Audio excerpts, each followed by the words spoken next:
안녕하세요. 서바이벌 SF 키트 토끼 한 마리. 공상주의자입니다. 반갑습니다. 네, 저희 오늘은 애프터양이라는 영화를 다룰 건데요. 파친코로 유명한 코고나다 감독의 작품이죠. 그래서, 이 작품 파친코 보고, 이제 이어서 또 보신 분들도 많으실 거고요. 그 다음에 또 저는 코고나다 감독의 예전에 콜럼버스라는 영화가 또 있어요. 그것도 찾아본 적이 있었거든요. 왜냐면 코고나다 감독도 좋은데 그 존조라는 그 배우를 좋아해요, 제가. 그래서 그분이 주인공으로 나오시길래 좋다 이러면서 봤었어요. 약간 건축을 좋아하신다면 좋아하실 만한 그런 영화, 좀 잔잔하고 조용한 그런 영화였습니다. 일단은 애프터양에 대해서 소개를 해볼까 해요. 네, 그 왓챠에서 보실 수가 있고요. 그다음 유튜브에서도 3,000원이면 보실 수가 있어요. 그래서 3,000원. 싸다 싸. 3,000원. 그래서 근데 대단히 공들여서 만들었고 뭔가 그 어떤 SF 영화인데 SF를 상당히 우아하게 좀 그려냈다고 해야 될까요? 어떤 조금 은유적으로 그려낸 그런 영화라는 생각이 들어서 상당히 좀 신선하기도 하고 또 재미도 있었습니다. 약간 블록버스터 뭐 이런 느낌은 아니죠? 당연히 네. 아니죠. 네, 아니고 상당히 그냥 차분하고 절제되어 있는? 네, 차분하고 절제되어 있고 아까 저희 쉬는 시간에 얘기했는데 졸릴 때 보시면 안 됩니다. 피곤할 때 보시면 안 되고 약간 저는 밤에 보시는 건 추천해요. 왜냐하면 허 분위기가 약간 생각난대요. 주인공이 약간 닮았죠. 콜린 파렐 예, 코스에 그렇네요. 받으시니까 네, 그렇죠. 그런 느낌이기도 하고 상당히 이제 조용한 곳에서 봤을 때, 조용해서 이제 불 끄고 봤을 때 좋은 영화인데 다만 졸릴 수 있으니 그런 부분은 좀 주의를 하시는 게 좋을 것 같고요. 그러면 이제 애프터 양이 어떤 영화인가, 일단은 스포일러 없는 선에서 얘기를 해보도록 하겠습니다. 네. 일단은 인간형 로봇이 등장합니다. 여기서는 이제 테크노라고 불리는데요. 테크노 사피엔스의 약자로 테크노라고 불립니다. 그래서 이 테크노가 상당히 이제 기술이 발전해서 인간 같아요. 인간 같고 뭐 안녕하세요 주인님 뭐 이런 식으로 말하지 않아요. 아주 그냥 인간처럼 얘기를 하고 다만 어떤 감정을 인간처럼 느끼는 것 같지는 않아요. 그러니까 감정을 인간처럼 느끼는 부분도 있고 아닌 부분도 있고 약간 덜 이해됐다는 느낌이 드는 것 같아요. 그 세계 안에서도. 맞아요. 네. 이 존재가 어떻게 생각을 하고 어떤 거를 중요하게 여기고 뭐 이런 것들에 대해서 연구를 오히려 하는? 그러니까 왜 그런지는 잘 모르겠어요. 예를 들어서 우리가 인간이 이 로봇을 온전히 만들었다면 얘에 대해서 굳이 연구를 할 필요가 없을 것 같은데 여기서는 이 테크노사피엔스를 연구하는 박물관이 있고요. 거기서 이 테크노사피엔스의 역사라고 해야 될까요? 옛날 초기 버전과 최근 버전 뭐 이런 것들을 연구를 하는 연구사들이 있고요. 네. 그 다음에 이 친구들의 어떤 부분이 미스터리로 남겨져 있다. 이런 얘기가 있거든요. 그래서 근데 뭐 네. 인공지능이 그 수준까지 발달하면 예를 들어 지금 챗GPT 같은 경우도 챗GPT 지금 GPT-4가 나왔잖아요. 네. 그 GPT-4가 어떤 식으로 동작하는지에 대해서 아직 그 만든 사람도 모르는 부분도 있대요. 그래요. 그런 느낌일 수도 있을 것 같다는 생각이 듭니다. 그럴 수도 있죠. 네. 그래서 일단 양이라는 애프터 양이잖아요. 양 이후에 잖아요. 그래서 이 양이라는 거는 로봇의 이름입니다. 그래서 양이라는 거에서 아시겠지만 근데 이 양이 정확히는 이양인가요? 약간 중국어로 하면 네. 여기 양 뭐 이런 거 같아요. 양이에요? 양. 네. 양은 그 중국계 로봇으로 설정되어 있습니다. 뭐 중국에서 만들었는지 중국 사람이 만들었는지 뭐 중국인으로 만들었는지 이런 것들은 일부러 좀 불분명하게 해놨다고 해요, 감독님이. 근데 어쨌든 지금 현재 시점에서 양은 중국인으로서 이 가족 안에 살고 있고요. 이 가족은 어떤 가족이냐면 백인 남자, 그 다음에 흑인 여자, 그 다음에 입양한 중국계 딸, 이제 이렇게 구성이 된 가족입니다. 상당히 좀 인종 구성이 다양하죠. 다양하고 이 중국계 딸의 그 중국인으로서의 뿌리를 가르쳐주기 위해서 이 양이라는 로봇을 데려옵니다. 데려와서 얘가 약간 보모 역할도 하고요. 이 아이의 보호자 역할도 하고, 뭐 교사 역할도 하고, 그 다음에 그 오빠 역할도 하고, 이 중국의 문화라던가 이런 것들을 가르쳐주는 역할도 합니다. 그래서 그런 가족이었는데 어느 날 양이 고장이 나죠. 고장이 나서 이 아빠가 이 양을 고치려고 고군분투를 하는 과정에서 양에게 숨겨진 비밀을 알게 되는 그런 내용입니다. 여기까지가 이제 스포일러 없이 얘기를 할 수 있는 부분일 것 같아요. 네.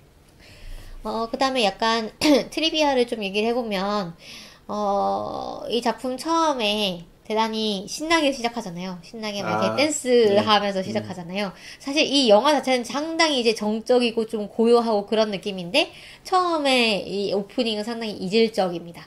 이질적이면서, 이게, 미래의 일이구나. 지금 세상과는 약간 가치관이 다를 수 있고, 이게, 왜 그러냐면, 처음에 나오는 게, 4인 가족 댄스 대회를 합니다. 약간, 여러분들이 저스트 댄스를 생각하면 제일 쉬울 것 같아요. 저스트 댄스를 하는데, 전 세계의 한 3만 그룹의 가족들이 동시에 접속을 해가지고 대회를 하는 거예요. 그래서 따라 추다가 이제 누군가 동작을 틀리면은 실시간으로 이제 탈락이 되는 거죠. 네. Exterminated 막 이러죠. 그렇죠, 그렇죠. 네. 그래서 그런 서바이벌 방식의 그런 대전인데 각자 집에서 접속을 해가지고 그렇게 참가를 합니다. 근데 얘네들이 이제 입은 옷도 약간 특이하고 그 다음에 얘들이 춤 동작이 되게 또 특이하죠. 뭐 예를 들면 뭐가 있었죠? 막 폭발 이러면 으아 막 이러면서 막 이런 거 얘기하고 전투 시작 막 그럼 막 이렇게 뭐 이런 거 하고 그다음에 뭐 어스케이크 하면 막 이렇게 막 지진이 난 것처럼 이렇게 해야 되고 그래서 나중에 어떤 분이 이제 해석을 한 걸 보니까 이런 어떤 재난 상황 이런 것들, 토네이도도 나오고 하니까, 재난 상황이라던가, 어떤, 싸움을 해야 되는, 이런 상황에 대한, 그런 동작들을 이제 춤으로 표현을 한 것 같다라는 얘기를 하시는데, 그래서 그런 거를 하면서, 이제, 양도 같이 가족 일원이니까 당연히, 같이 춤을 추는데, 이 노래가 끝났는데, 이 가족이 탈락을 했는데, 계속 막 춤을 추는 거예요. 그래서, 거기서 이제 그 영화가 시작이 되고요. 처음에 이제 이 춤 동작이 나올 때, 막 이렇게 그 스텝롤이 뜨죠. 스텝롤이 아주 재미있게 뜨는데, 류이치 사카모토가 나오는 거예요. 네, 류이치 사카모토가 이 영화의 메인 테마를 또 작곡을 했다고 합니다. 그래서 음악에도 상당히 공을 들인 작품이고, 의상 디자인도 보면은, 미래라고 해서 막, 사람들이 좀 막 플라스틱 소재 또는 비닐 소재 이런 걸 입을 것 같잖아요. 그런데, 우리가 지금도 왜 지속 가능한 발전 얘기를 하는 것처럼, 이 미래에는 어떤 좀 재생이 가능한 그런 소재로 만든 옷을 입을 것이다. 라는 설정에서 좀 대단히 어떻게 보면 개량 한복 같은 그런 옷들을 입죠. 천으로 된, 그런 좀, 뭔가 가공을 많이 거치지 않은 것 같은, 어떻게 보면 약간 낡은 것 같기도 한 그런 옷들을 입고 다닙니다. 그래서, 이런 설정들이 있고요. 그 다음에 여기 나오는 집도 대단히, 네. 죄송합니다. 네. 집도 대단히, 뭔가 특이하죠. 뭔가 미래의 집 같은, 어떤 부분이 그런지를 콕 집어서 말할 수는 없지만 어쨌든 지금 집과는 뭔가 다른 그런 부분들이 보이는데 저는 그냥 네. 굉장히 뭔가 부자가 살 것 같은 그런 그렇죠. 네. 근데 여기서 보면 이 가족이 부자가 아니잖아요. 그쵸? 대단히 좀 돈이 좀 궁한 가족인데 저런 형편이 저런 집을 살 수 있는가 이 미래 사회에서는 그런 생각도 들었고 거주의 뭔가 뭐 예를 들면 공간이 워낙에 남아 돌아서 땅값이 싸다던가 네 그런 게 있겠죠. 어쨌든 그 집도 대단히 이런 집을 찾으려고 막 수소문을 한 끝에 뉴욕 교회에서 이런 걸 찾아가지고 막 리모델링을 조금씩 해가지고 아주 짧은 기간에 한 달이었나 뭐 그 안에 막 찍었다고 합니다. 그래서 이런 부분들을 여러분들이 좀 검색을 해보시면은 다 보실 수가 있어요. 그래서 읽어보시면은 이 영화를 어떻게 만들었는가 이런 것들도 잘 보실 수가 있을 것 같고요. 그 코고나다 감독과 그 주인공을 맡은 배우 저스틴 민이었나요? 그분이 둘 다 한국계거든요. 네. 제가 알기로는. 네. 근데 이 가족에서는 그 딸도 그렇고 이 로봇도 그렇고 중국인으로 설정이 된 거예요. 그래서 중국어 잘하던데요? 그렇죠. 네. 그래서 이게 그 어떤 의도가 있는 것인가 라는 질문을 했대요. 어떤 인터뷰 하시면서. 그래서 그 배우와 감독은 한국계인데 영화 속에서 이제 아시아성을 논의할 만한 그런 민족적 정체성으로 중국인을 왜 택했는가에 대해서 물어봤더니 이런 질문을 받고 싶었는데 한 번도 누구도 나한테 물어보질 않더라 라고 하시면서 이게 사실은 영화에서 되게 중요한 부분이래요.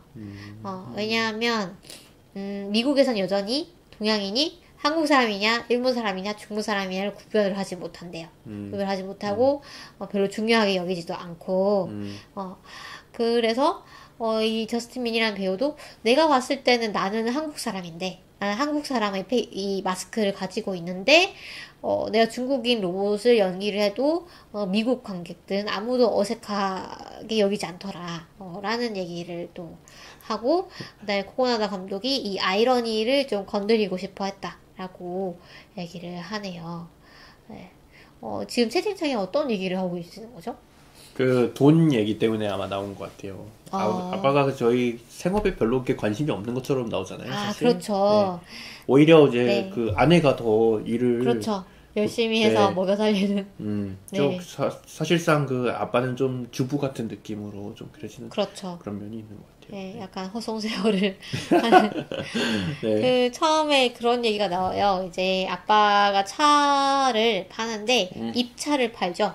근데 이 시대의 차는 크리스탈라이즈된 결정화된 그 가루차가 표준이 되어 있는 세계입니다. 왜냐하면 이렇게 합성을 하면 훨씬 뭐라고 해야 될까요? 다양한 어떤 맛과 향을 합성을 할 수가 있잖아요. 조합을 할 수가 있잖아요. 그래서 그런지 그런 어떤 가루차 그러니까 결정화된 그런 차가 유행을 하는데 그 와중에 이제 아무도 찾지 않는 그 입차를 주인공은 팔고 있죠. 왜 그러니까 미래 사회가 돼가지고 네. 커피숍에 가면은 원두로 커피를 안 만들고 커피믹스를 커피를 파는 거죠, 그렇죠? 그러네요. 네. 네. 맥심 하나 주세요, 이렇게. 그렇죠. 네.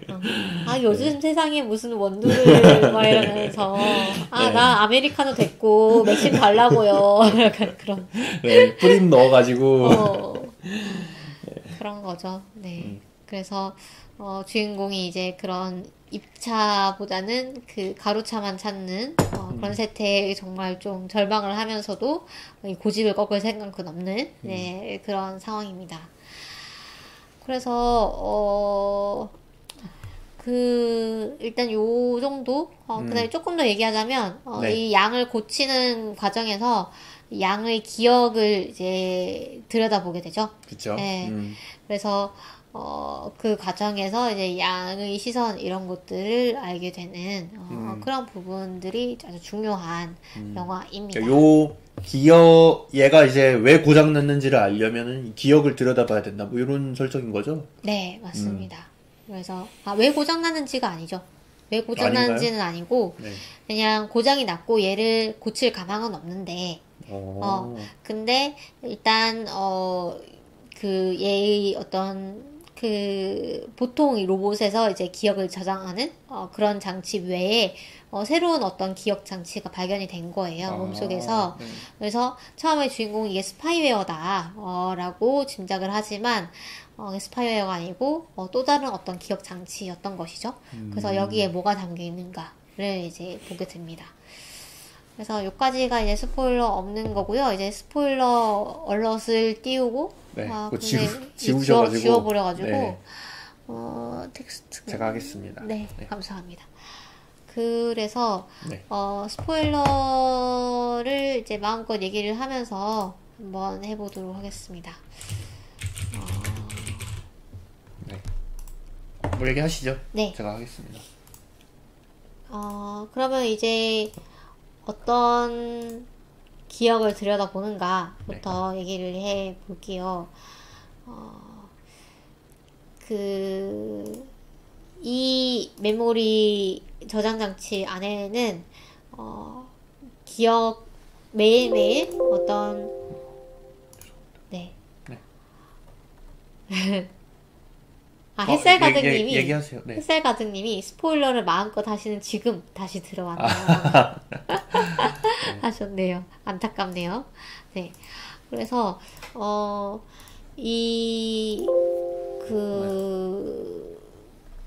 집중이 안 되네요. 네, 얘기하시죠. 아니요. 네, 다 했습니다. 아니요.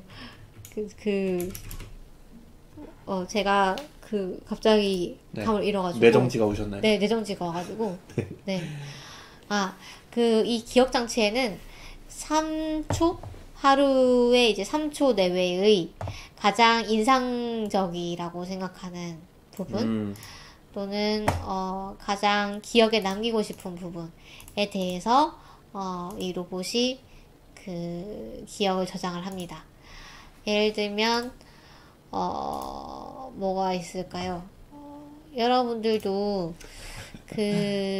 사실 우리는 기억이 장기 기억 메모리도 있지만 단기 기억 메모리도 있잖아요. 그리고 이 단기 기억이 장기 기억으로 넘어가는 거는 모든 기억이 넘어가진 않죠. 내가 기억하고 싶다 또는 기억할 만하다라고 나의 무의식이 판단한 것들만 기억으로 넘어가죠. 그래서 암기 과목이 그렇게 어렵죠. 나는 이것을 기억을 해야 하는데 나의 뇌는 그렇게 판단을 하지 않아서 자꾸만 까먹는 그런 경우도 생기죠. 그래서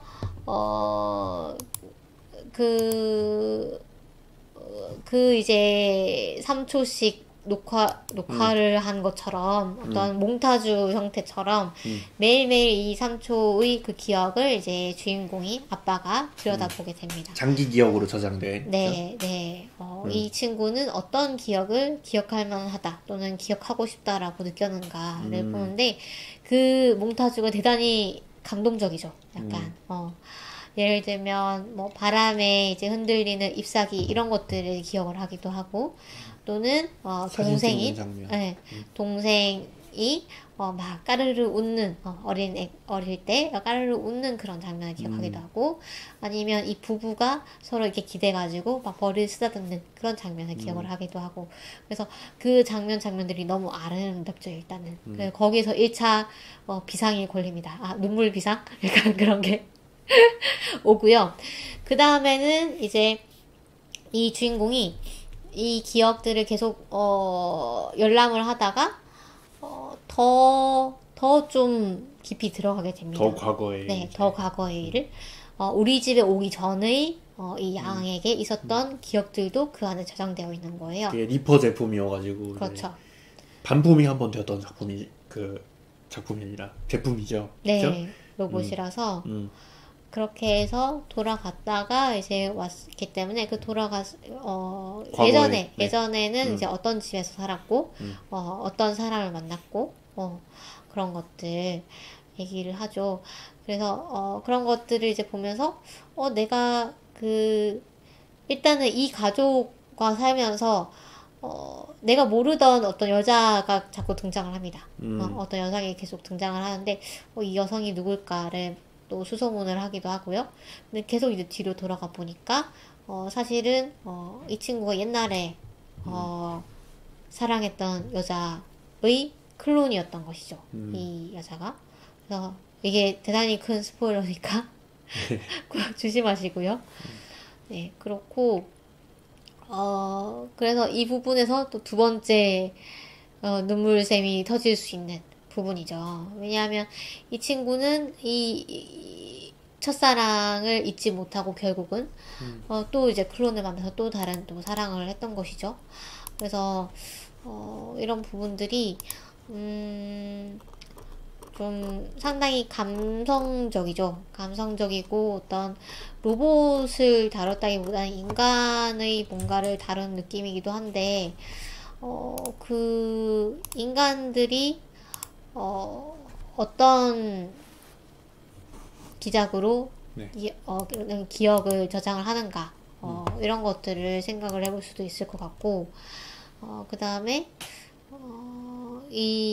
여기서 로봇과 사실 그래서 이런 부분을 이제 줄거리는 거의 다죠. 제가 뭐 빠진 거 없죠. 네. 또 한 가지 축은 이제 주인공이 별로 좋은 아빠가 아니라는 것입니다. 네. 그 딸을 잘 보살피지도 못하고 그래서 근데 이제 양에게 많이 기댔죠. 네, 찻집이 잘 되지도 않는데 막 맨날 야근해야 된다 그러고 일부러 늦게 들어가고 그래서 아내는 대단히 그런 게 불만이죠. 이 아빠가 딸을 제대로 챙기지 못하고 아빠로서의 역할을 잘 못하고 이런 것들이 대단히 우리 가족에 있어서 중요한 문제다라고 인식을 하고 있고 그래서 양이 고장났을 때 아빠는 양을 고치거나 아니면 새로운 로봇을 들여야 된다 라고 생각을 해요. 그런데 아내는 그게 아니죠. 그게 아니고 당신이 이 양의 역할을 해야 된다. 이제는 우리가 이 중국인 뿌리를 찾게 하기 위해서 노력을 해야 되는 것이지 다른 제품을 들여오는 게 아니다 라는 얘기를 또 해요.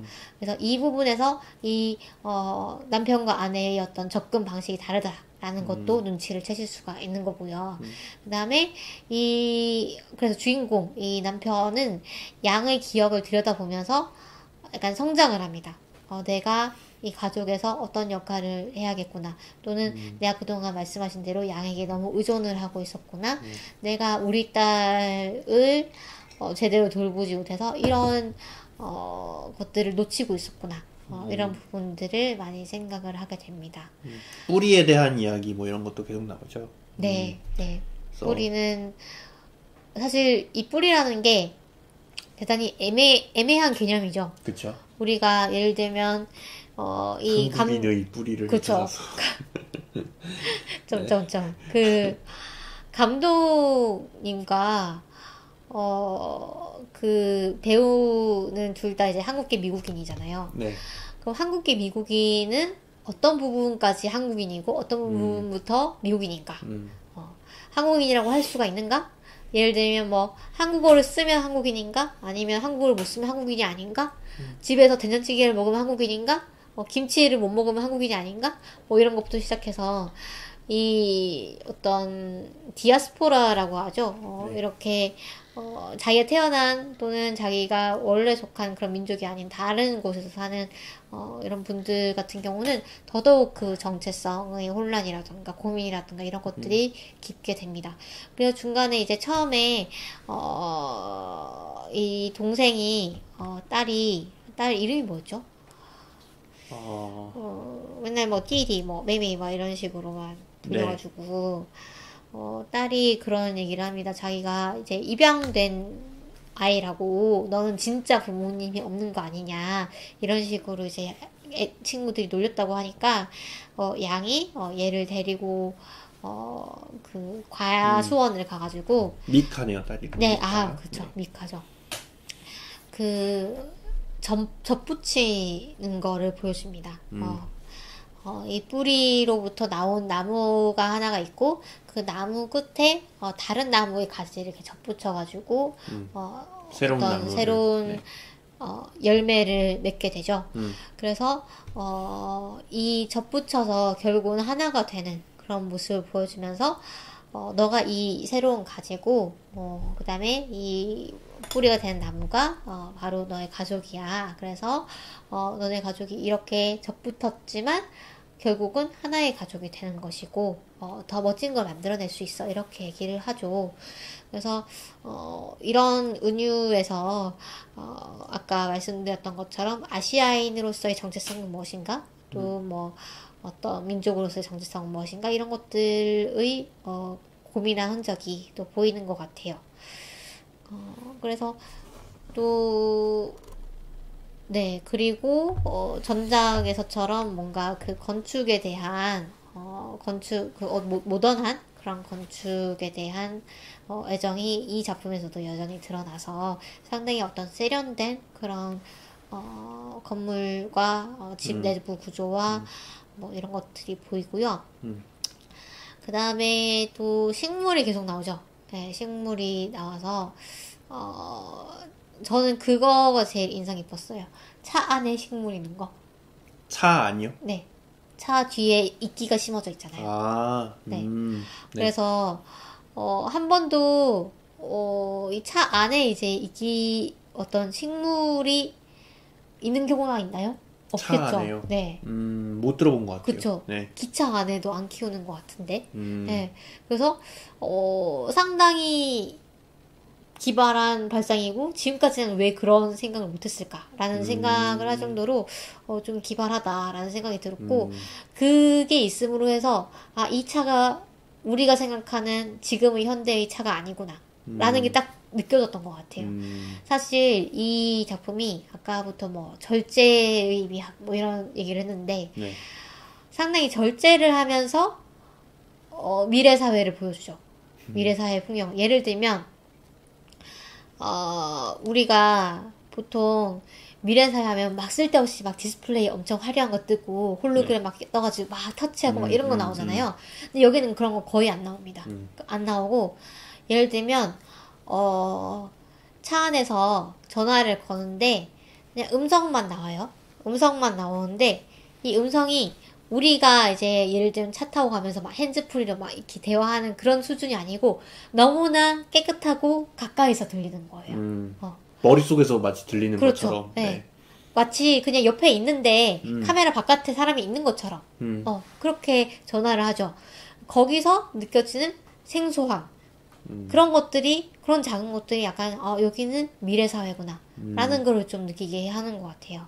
그래서 그 식당에서 이제 그 아내랑 그 영상통화 이렇게 홀로그램 네네. 띄워놓고 같이 그 밥 장면도 먹는 그 굉장히 장면도 미래적이라고 그렇죠. 생각이 드는. 전혀 어떤 화려하지 않고 사실 뭐 우리 지금도 할 수 있는 거잖아요. 어떻게 막 폰에다가 이렇게 해가지고 할 수 있는 건데 이렇게 완전히 1대1의 크기로 아무런 장치도 나타나지 않으면서 네. 크기로 아내와 마주보면서 밥을 먹을 수 있는 그런 장면들, 네, 그런 것들이 너무 좋았어요. 그런 연출들이 상당히 세련됐다고 생각이 들었고 어떤 예산을 알뜰하게 활용을 하되 근데 또 이게 사실 예산 문제하고 연관이 되어 있는 근데 또 뒤에 그래픽 뭐 이런 거 보면 상당히 이제 화려하게 했잖아요. 그쵸? 그 기억 내부를 탐색하는 네, CG 그런 거 같은 보면은 거. 의도적으로 그쵸? 좀 선택과 집중을 했다고도 볼 수가 있고 또 이런 절제된 연출이 말씀하신 대로 좀 의도적인 것 같기도 하고 약간 미래지만 오래된 미래 같은 그런 느낌도 들죠. 그러니까 이 미래는 사실 이 시대를 사는 사람들한테는 더 이상 미래가 아니잖아요. 새로운 게 아니죠. 그렇다면 이 미래가 우리의 이 지금 사는 21세기와는 다른 모습이어야겠지만 그것이 꼭 다 새 것일 필요는 없는 것이죠.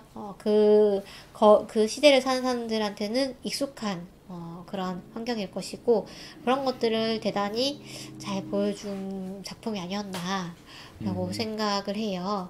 그래서 JHL님도 들어오셨네요. 반갑습니다. 감사합니다. 네, 그리고 콘덴자드님이 차 안의 식물이라고는 차 앞 유리의 태양열 새싹 인형 이렇게 움직이는 그쵸? 이렇게 움직이는 네, 새싹 인형이냐 뒷좌석에 뭐가밖에 생각을 못했는데 신선하네요 라고 하셨습니다.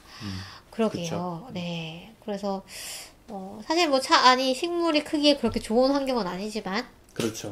네, 물도 주기가 힘들고 그렇죠. 네, 그렇긴 해도 좀 예, 신선한 그런 상상이었고요. 그래서 특히 이끼는 네. 굉장히 키우기 어려운 식물로 알고 있거든요. 그런가요? 네. 오히려? 네, 굉장히 습도를 많이 요구하는 식물로 알고 있거든요. 계속 이제 습도를 유지를 해줘야 되고. 네. 네. 그래가지고 더더욱 좀 그런 느낌이 들지 않나. 그렇죠. 네. 보통 뭐 키운다면 찬에서 키운다면 선인장, 네. 뭐 다육이 이런 거를 이제 생각을 하지 않을까요? 네. 네. 그렇죠. 그래서 이제는 그 양에 대해서 얘기를 해볼까 하는데요. 네. 양은 로봇이죠. 로봇이지만 로봇 같지 않은데 그렇다고 완전히 인간 같지도 않죠. 네. 그런 미묘한 부분이 있는 존재입니다. 주인공 그 양을 맡았던 배우 저스틴 씨도 감독님한테 그런 걸 많이 물어봤다고 해요. 내가 얼마 정도로 로봇 이 로봇 같아야 되냐. 절대 답을 얘기를 안 해주셨대요. 너가 생각한 대로 해라. 그래서 더 어려웠다고. 너무 약간 너무 교수님 힘들 같지 것 않나요? 같은데요. 너무 힘들 것 같은데요. 교수님 같지 않나요? 너가 스스로 답을 찾아야 한다. 약간. 네. 그래서 이런 멋진 연기와 연출이 나왔던 것 같아요. 그리고 보시면 뒤쪽에 가시면 뭐 그런 연출이 있어요. 약간 말이 좀 겹쳐지면서 한 장면을 서로 다른 사람이 보는 느낌? 그러니까 한 장면을 한 번은 이 남편 또는 아내 자꾸 이제 남편 아내 하니까 이제 그 네. 주인공 이름으로 불러줘야 될 것 같은 느낌이 드는데 네. 제이크 맞나요? 네, 제이크랑 키아라. 키아라? 카이라. 네, 카이라. 그렇죠.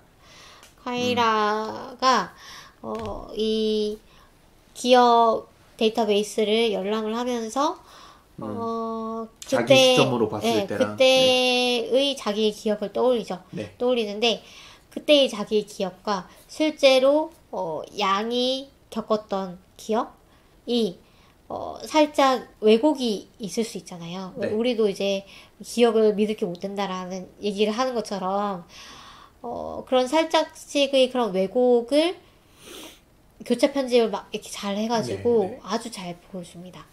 그래서 예를 들면 카이라는 어떤 그 나비 얘기를 할 때 그 어떤 예를 들면 뭐 거기서 이제 나비 얘기를 하다가 그 양이 뭐 그런 얘기를 하죠. 노자 얘기를 하잖아요. 네. 장자였나? 노자죠. 네. 노자 얘기를 하면서 애벌레에게 끝은 나비의 시작이다. 네. 하면서, 네. 그런 얘기를 하면서 이제 카이라가 양에게 묻죠. 너는 끝에 아무것도 없으면은 슬프지 않니? 라고 했는데 양이 네, 그런 부분은 저는 그렇게 프로그램되어 있지 않습니다. 네. 그런 부분을 느끼게는 프로그램되어 있지 않은 것 같아요. 네. 뭐 없어도 괜찮을 것 같아요. 라고 얘기를 하죠. 그 부분에서 카이라는 이 양이 눈물을 흘렸다고 기억을 하는데 사실은 양은 눈물을 흘리지 않았죠. 클로즈업 돼가지고 다시 이제 보여주는 걸 보면 그런 부분들이 상당히 이제 섬세하게 연출이 되었고 또 느껴지는 부분도 많은 것 같아요. 네. 그래서 그 카이라와 양은 그런 나비를 중심으로 두고 뭐 예를 들어 끝이 있는가 또 뭐 막 양이 뭐 무가 있어야 뭐 유가 있고 뭐 이런 얘기도 하잖아요. 네. 네. 그런 얘기들 하고 또 이제 제이크와 양은 차에 대한 얘기를 하면서 또 그런 어떤 좀 진지한 대화를 하죠. 그래서 차를 왜 좋아하는가? 차를 마시면서 어떤 식으로 느껴야 되는가? 뭐 이런 것들 얘기를 합니다. 그래서 저는 그래서 공상님은 이 영화를 딱 보셨을 때 전반적으로 어떤 느낌을 받으셨나요?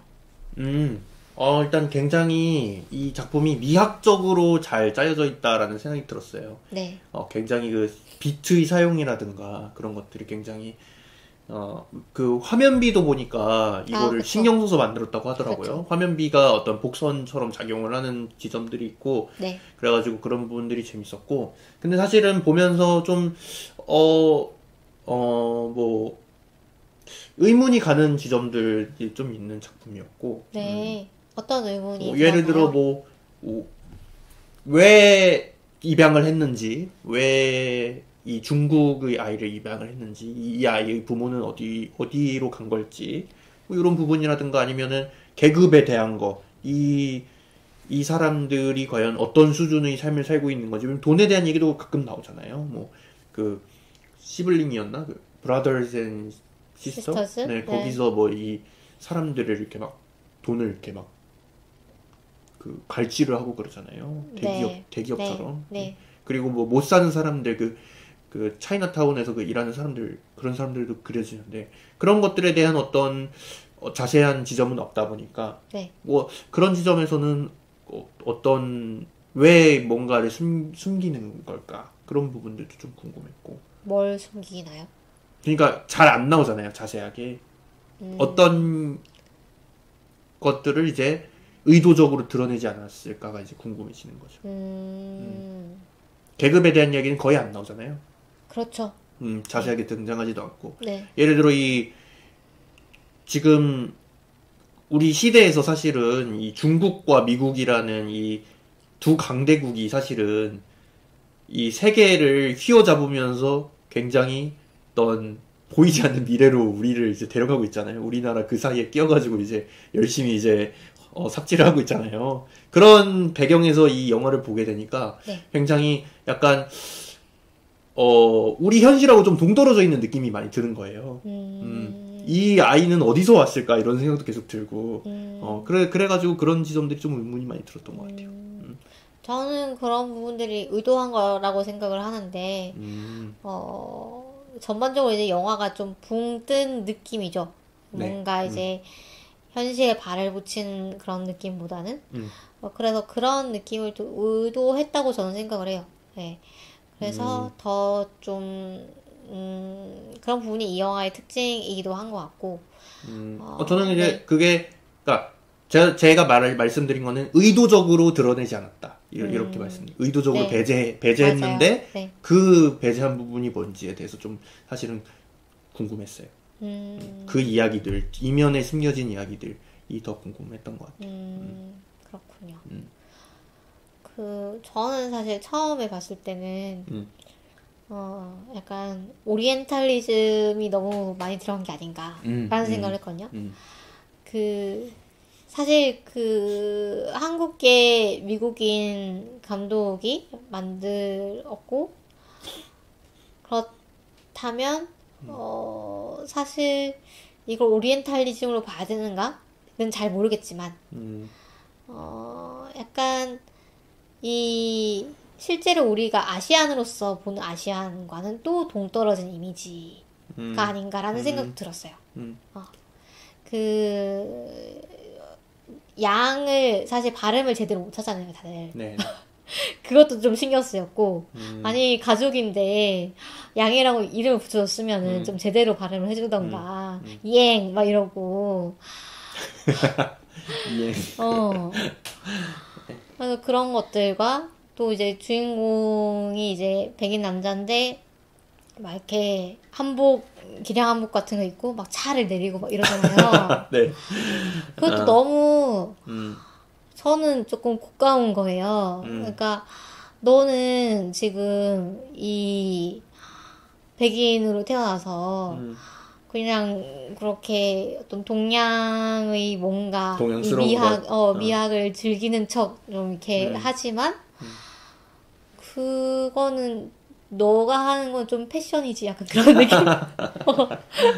너가 정말 진지하게 그거를 좀 탐구를 하는 것일까? 라는 생각도 들긴 했거든요. 그래서 사실 두 번째 봤을 때는 그런 생각이 조금 희박해지긴 했는데 어쨌든 처음 봤을 때는 저의 인상은 좀 그랬습니다.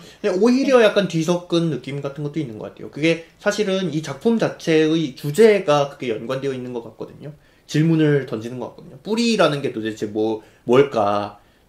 사실 양이라는 게 사실 진짜 중국인은 아니잖아요. 그렇죠. 중국인이 뿌리를 갖고 있는 것도 아니고, 기억들을 보면 사실 중국하고 별 관계도 없잖아요. 네. 양이 가지고 있는 기억들이라는, 평가해보니까 그런 이야기가 있더라고요. 우리가 생각하는 그 기억이라는 게, 우리가 가지고 있는 정체성이라는 게, 과연 뿌리로부터 오는 건가?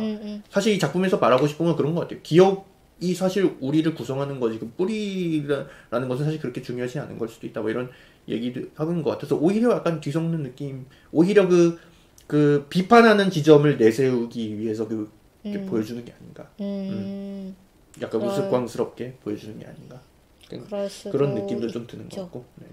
근데 저는 약간 이게 완전히 동화된 모습이 있을 수 있을까? 그러니까 그런 거를 만약에 보여줬다면, 그러니까 완전히 말씀하신 대로 그런 뿌리가 완전히 해체되고, 어떤 구분이라는 게 해체되고, 누구든 어떤 특성이든 어색하지 않게 뭔가 접근할 수 있는 그런 것들이 만들어진 상태를 보여주기는 어려웠겠죠. 그건 불가능하겠죠. 어려웠겠지만, 약간 주인공이 너무나 전형적인 미국인 같은 사람이어서 더 좀 그런 게 거슬렸던 것 같기도 해요. 오히려 약간 주인공을 또 아내 역할이라든가 이제 딸 역할이라든가 뭐 양이라든가 이런 친구들은 그런 느낌은 좀 덜했는데, 주인공 그 제이크에서 좀 더 많이 좀 느꼈던 것 같아요. 미국 영화라서 어쩔 수 없나 봅니다. 네. 이거를 만약 유럽에서 만들었다면 네. 주인공이 이제 뭐 유럽 뭐 어디 네. 뭐 북유럽 사람이라든가 네. 이렇게 한다면 또 느낌이 달랐을 수 있지 않을까. 네. 막걸리에 김치를 먹었어야지. 진짜 진정성 획득. 네. 그럴 수도 있겠네요. 또 이제 이 작품을 보면은 자연스럽게 들 수 있는 의문은, 그래서 왜 양은 고장난 건가 뭐 이런 생각도 좀 들었는데. 그쵸. 왜 고칠 수가 없는가. 제가 너무 안타깝잖아요. 보면서 느낀 거는 스스로 죽음을 선택한 게 아닌가 이런 생각도 좀 들었고. 조금 그런 뉘앙스가 있죠. 네. 약간 우울증을 겪는 사람들이 네. 그런 생각을 많이 한대요. 자기가 제일 행복한 상태에서 죽어야겠다. 그런 생각 많이 한대요. 왜냐면 저 김창규 작가님의 자살자의 좌표인가 거기 있잖아요. 시간 좌표. 네. 내가 뭔가 옛날 상태보다 더 나은 상태를 내가 기대할 수 없을 것 같으니까. 그래서 보통 이 우울증에 걸린 환자들이, 우울증이 있고 자살 시도를 많이 한 사람들이 그 자살을 언제 결심하냐면 의지가 있는 상태에서, 보통 그 우울증이 나아지려고 하는 상태에서 많이 죽는데요.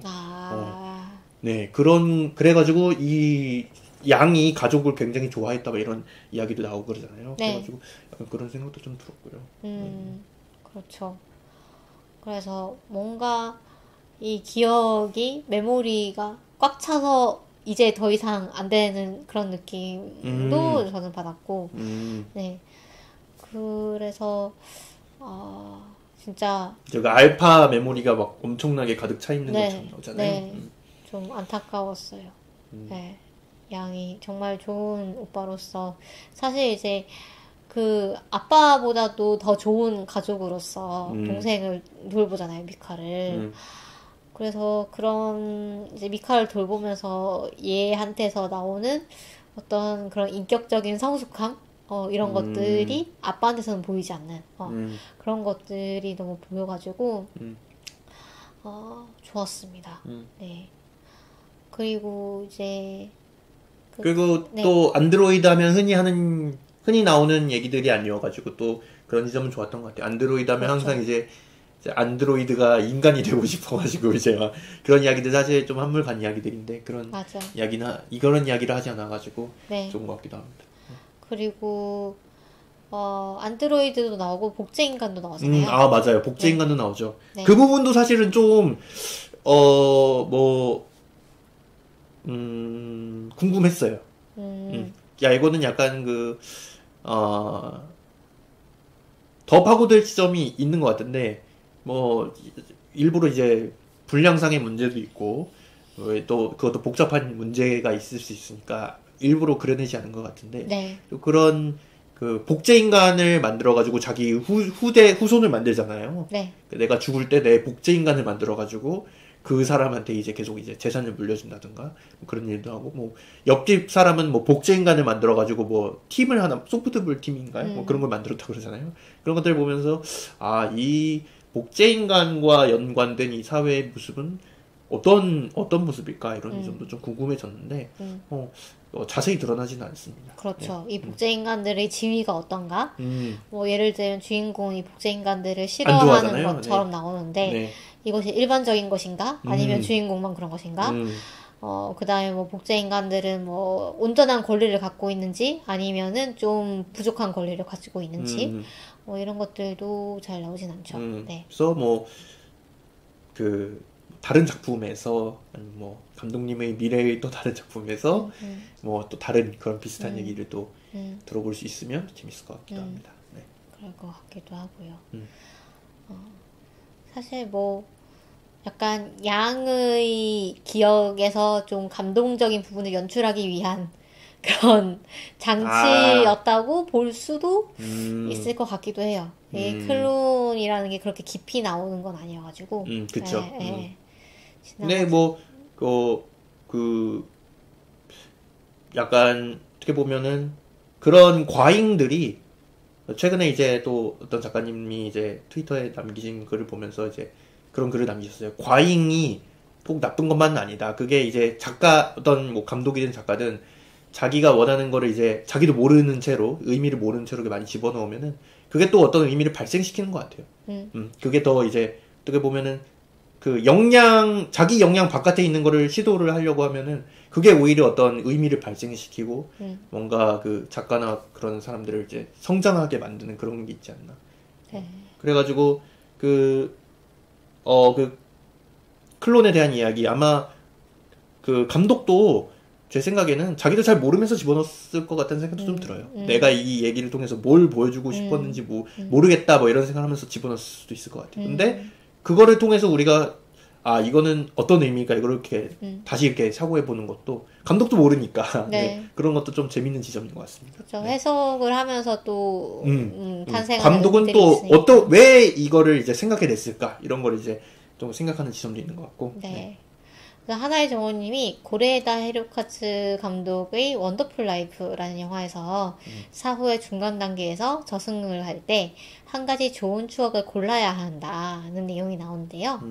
그런 것도 생각이 난다고 하시네요. 그러네요. 그래서 저는 그 고르라 그러면 진짜 못 고를 것 같아요.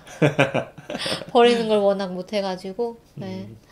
여기 보면은 그 마지막에 릴리 슈슈의 모든 것에 나오는 OST가 나오잖아요. 네. 근데 저는 그 영화를 못 봐가지고 찾아보니까 그 옷에 네. 써 있는 게 네. 그 릴리 슈슈 그거죠? 네네네. 그리고 끝에 나오는 뭐 I wanna be 하는 그 네네. 노래도 릴리 슈슈의 모든 것에 나오는 음악인데 근데 제가 좀 약간 찾아보니까 되게 좀 어려울 수 있는 영화인 것 같아요. 좀 다크한 영화고. 이와이 슌지 감독의 영화인데, 러브레터와는 정반대의 극단에 있는. 그런데 엄청 이제 뭐 영화제 상도 많이 받았고, 좋아하는 사람도 엄청 많은 그런 영화예요. 매니아도 많고. 러브레터 그건가요? 그 오겐키 데스까? 네, 오겐키 데스까 하는 거. 네.